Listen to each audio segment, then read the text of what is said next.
আমরা হাজারো পাপ করে জান্নাতের আশায় থাকি, কিন্তু একটি ভুলের কারণে আমাদের আদি পিতা হযরত আদম আলাইহিস সালাতু ওয়াস সালামকে জান্নাত থেকে বের করে দিয়েছিল। হাশরের ময়দানে সকল নবীর উম্মতেরা জড়ো হয়ে হযরত ইব্রাহিম নবীর কাছে গেল। ইব্রাহিম নবী বলে, আমি শাফায়াত করতে পারবো না, কারণ আমি নবী হয়ে মিথ্যা বলেছি। তখন সে কথাটা শুনে মূসা নবীর কাছে গেল। মূসা নবী বলে, আমি কি করব আমি বুঝতেছি না, কারণ আমি দুনিয়া থাকাকালীন এক ব্যক্তিকে খুন করেছি। তখন সবাই দৌড়াইয়া হযরত নূহ নবীর কাছে গিয়েছে। নূহ নবী বলে, আমার দোয়া দুনিয়ায় কবুল হয় নাই, আমি সেটার বইয়ে আছি।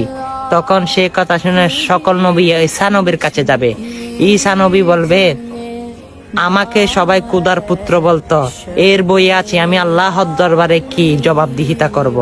তখন দেখবেন ঈসা নবী দেখিয়ে দিবে, তোমরা যাও আখেরি পয়গম্বর হযরত মুহাম্মদ মুস্তাফা সাল্লাল্লাহু আলাইহি ওয়াসাল্লাম সকল নবীর উম্মতেরা একজোড় হয়ে আমার রসুলের সামনে যাবে। দেখবে হে হাসরের ময়দানে আমার রসুল সিজদায় পড়ে বলতেছে, ইয়া হাবলি উম্মতি, ইয়া হাবলি উম্মতি, ইয়া হাবলি উম্মতি।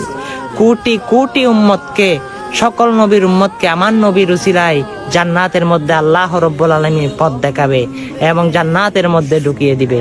অবশ্যই সেই নবীর উম্মত যারা হয়েছেন তারা মুস্কি হাসি দিয়ে বলুন আলহামদুলিল্লাহ। আমরা